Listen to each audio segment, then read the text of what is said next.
It was supposed to be a simple Sunday dinner out. Jackie was on an early morning flight and would miss my 33rd birthday on Wednesday. She hired a nanny, a teenager named Sarah, who lived a few doors down, and it was Jackie who found a small bistro near the college campus for my birthday dinner. We had just been served our post-dinner drinks when a small group of ladies followed a man into the bistro. He was wearing a black leather Ascot Ivy driving cap and had a skinny salt and pepper mid-back ponytail and a matching beard. Under his left arm, he had a box of books. One of the ladies in the group gave us a small wave. "Who is this?" I asked it. "Amanda. She was one of my bridesmaids. I wonder what she's doing here." "I can't believe you don't remember her." "Darling, I only look at you." I grinned at Jackie. "What nonsense. I'm going to go see what's going on."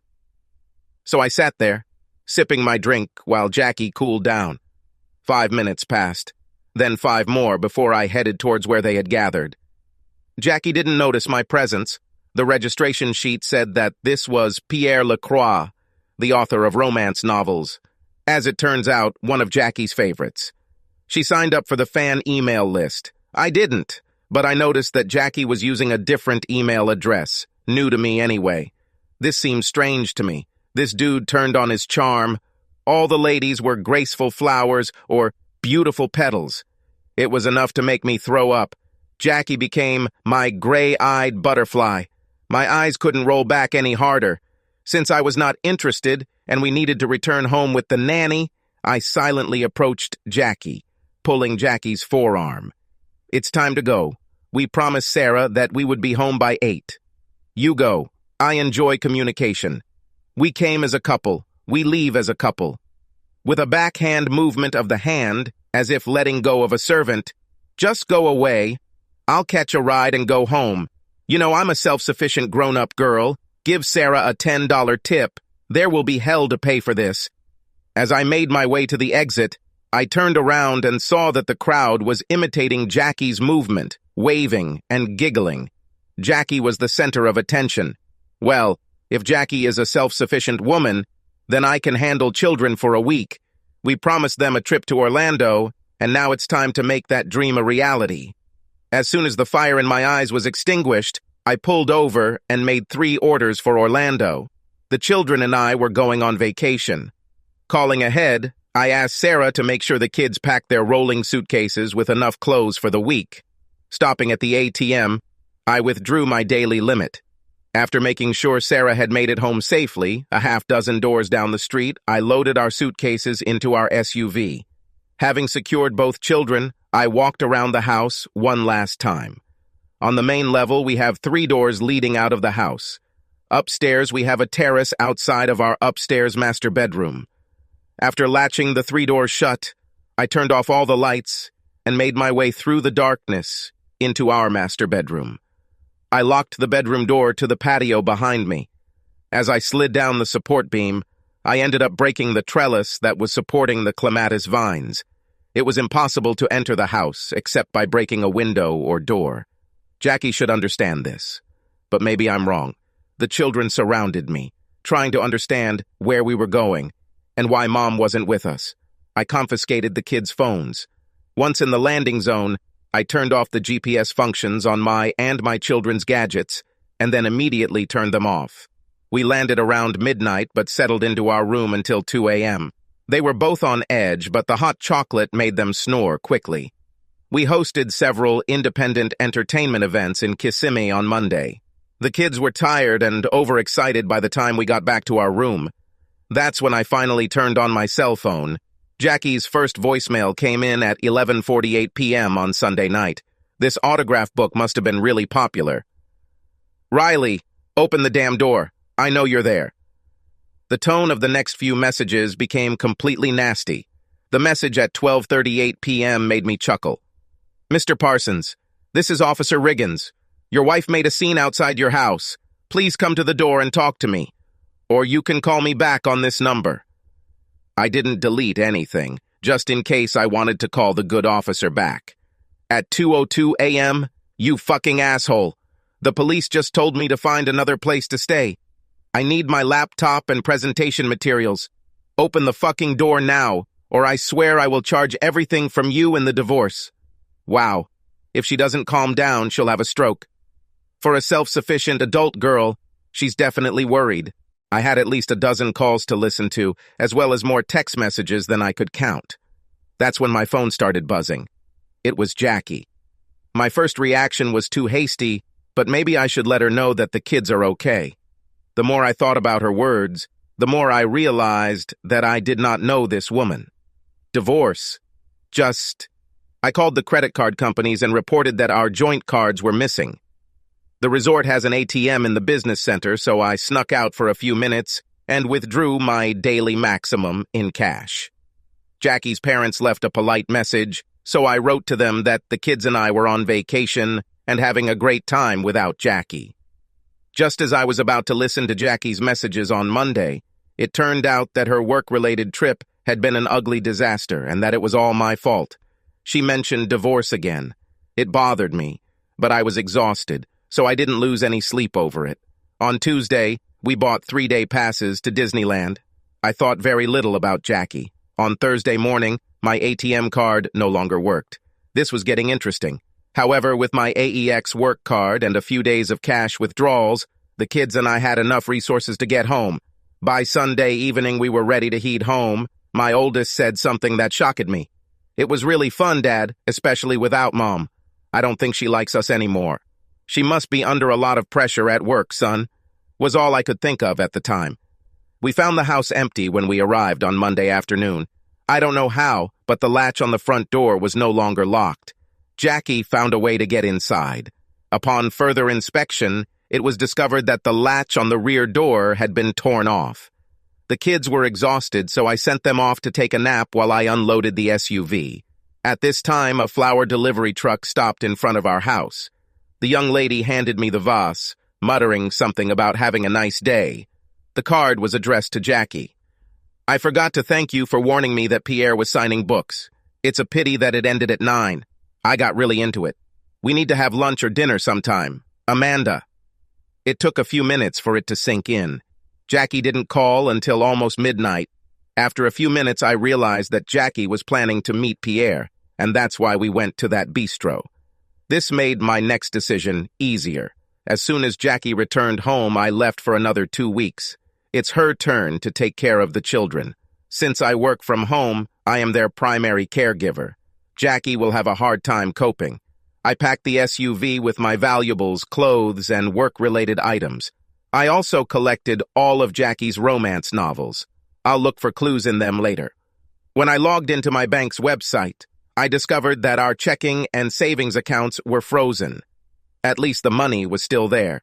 I discovered that our brokerage accounts were unlocked and changed them immediately. I quickly hugged and kissed the children. I told them I was on a 2-week business trip. Jackie's eyes focused on me. I smiled, which angered her even more. "I would love to stay, but I have a 2-week business trip. Your children. Bye, guys." And I flew out the door. "Come back here. You can't do this. I have my own business trip on Wednesday." I didn't quite catch Jackie's entire tirade. After parking the SUV at the airport, I took the bus back to the city. My days were spent working at the company and learning about divorce laws in our state. At best, I could expect every other weekend and all other major holidays. Holidays will alternate each year, Christmas one year, Thanksgiving the next. Maintenance. Isn't that a friendly word? Probably went against me a little since I was making more money. Child support was calculated.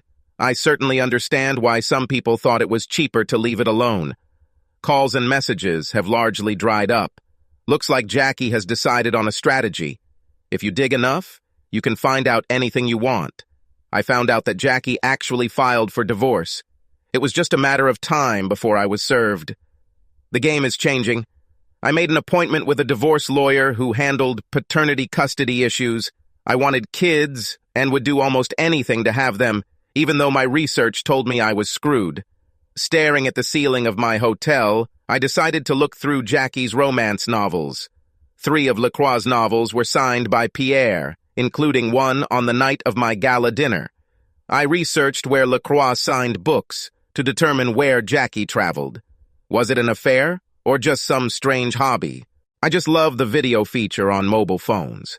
The processing server sent a 1-minute video showing the moment Jackie was served.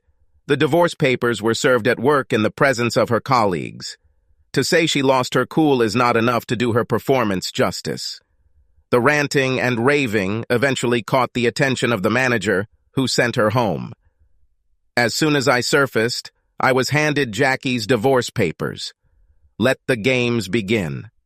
The first rounds were predictable. I could spend every other weekend with the kids. It was obvious that Jackie was already poisoning their minds. How is it that a loving couple, if we were like that, can go off the rails so easily? About 2 months later, the divorce was put on hold after Jackie was arrested for assault. Apparently, she made a big scene at the book signing event. I was in the gallery when her case was heard by the jury. The prosecutor was cruel. He presented individual emails, reading each one out loud. Jackie's moans of anguish became louder every time. From Lecroix from lit.com, my sweet gray-eyed butterfly. Please don't be angry with your friend, but I couldn't hold it in any longer. Can I call you Jackie? I really enjoyed our time together that Sunday evening. Please use this email address that I created especially for us. My press secretary answers fan emails. With love, Pierre. Pierre, just like I told you that night. What we did was a big mistake, which I should never have done. I need to forget this ever happened. Jackie. From Lecroix from lit.com. Jackie, how can you forget that night? I know you felt it too. We were meant to be together. But if you would only use me, then I understand. But the look in your eyes that night told me the opposite. I love you, Pierre. Pierre, I didn't use you. Yes, I really felt something and still feel it. It just caused a major rift in my marriage. What we did was wrong. Yours, Jackie. Each letter attracted more and more laughter from the gallery. The prosecutor presented several more. From Lecroix to lit.com 5 days later. My sweet gray-eyed butterfly, if what we did was wrong, then I never want to be right again. I feel dizzy just thinking about how our bodies merged together. Please just be mine. I love you, Pierre. Pierre, maybe I'll come to the next autograph session. I may not promise anything, but I get excited thinking about it. Your gray-eyed butterfly. The laughter and snorting made Jackie turn beet red. From Lecroix at lit.com. It was never my intention to interfere in your marriage, but sometimes love turns a blind eye when soulmates finally meet. What's going on with your marriage, my love? My asshole husband took our kids on a week-long vacation to Orlando and then left me alone with them for 2 more weeks. At first, I was planning to file for divorce just to get his attention, but now I feel like I have to go through with it. And so, even before he was served, he filed for divorce and is petitioning the court for full custody. This scoundrel, undoubtedly, the court will side with you. My lawyer is worried. Riley has documented my lack of involvement in parenting over the past year. Damn it. I have a very responsible job, and he works from home. Let him keep these children for himself. I want you to have my children. Pierre, it's so sweet, but I love my children. You can love our children, and if he wins custody, you'll have limited visitation. Think about it. The sooner we get together, the sooner we can start a family. I'll think about it, love. There was an uproar in the gallery, with many condemning Jackie for her willingness to even consider abandoning her children. A few blows of the gavel, and the judge restored order. After a few more love messages were read out loud, they got to the main point. From Lecroix at lit.com, Jackie, great news. I'll be signing books in Elliott, 80 miles away. My new book is about our love. I will have a special copy for you. Please tell me you'll come. My heart beats so hard in hopes that you will not only come, but stay with me for the night, or perhaps forever. I love you, Pierre. My dear Pierre, yes, yes, and yes again. My divorce is currently in process. Now we live separately, and more I allow him to keep the children with him. You and our children will be the center of my love. Yours forever, love, Jackie. This caused Jackie to moan and sob and laugh from the audience. Many people knew what happened at the book signing, as soon as the order returned to court. Your Honor, I would like to present the police report regarding Mrs. Jackie Parsons. At about 4:15, Mrs. Jackie Parsons made her way to the front of the line. Mr. Stanley Crowd, who played Mr. Lecroix, recoiled when she tried to hug and kiss him. Mrs. Parsons wouldn't take no for an answer. She became aggressive. Security was called to escort Mrs. Parsons. She shouted that she and Pierre were soulmates and would soon get married. At this point, Mrs. Crowd introduced herself and warned her in no uncertain terms to stay away from her husband. Mrs. Parsons broke away from the guard and attacked Mr. and Mrs. Crowd. She was arrested for these attacks. One more point, Your Honor. Police were able to determine that the pierlecroixlit.com email account was created using Mrs. Parsons' home Wi-Fi. The prosecution would like to call Mr. Stanley Crowd to the stand. After formalities, do you use the Pierre email address at lit.com? No, sir. I've never heard of it. Did you sign books at Elliott? Yes, sir. It was my turn to be Pierre. Being Pierre, do you mean you acted as if you were Pierre Lecroix? Right. There is no Pierre Lecroix. The four of us take turns pretending to be Pierre. The book signing schedule is too busy for one person. If Pierre is not there, then who writes the books? Constantly changing composition of piece workers. Mostly college students making some money. Have you ever met Jackie Parsons? Not until she attacked me. Were you the Pierre who signed books in University Park? No, it was Jack Quigley. There are no further questions, Your Honor. The sound of Jackie's sobs echoed throughout the courtroom. From that point on, the case against Jackie Parsons moved forward quickly. She was found guilty. At sentencing, she was ordered to perform 200 hours of community service and 2 years of probation. For Jackie, the worst part was how it affected her custody battle. She insisted that I was the one sending the emails. Without any evidence, this portrayed Jackie as unstable and demented. The divorce court agreed. Now Jackie is scheduled to attend 2 weekends a month and alternate holidays. She is the one who pays child support. Looks like someone broke her spirit. Being a truly kind-hearted person, every time a new romance novel by Pierre Lecroix comes out, I ask someone to sign it. To my gray-eyed butterfly, love Pierre. Then send it to Jackie in her office. God, how this woman can use foul language. Subscribe to our channel so that your second chaff doesn't cheat on you, and go ahead and listen to the next story, because this story is nothing compared to the next one. If you're under 18, don't even think about listening to the next one.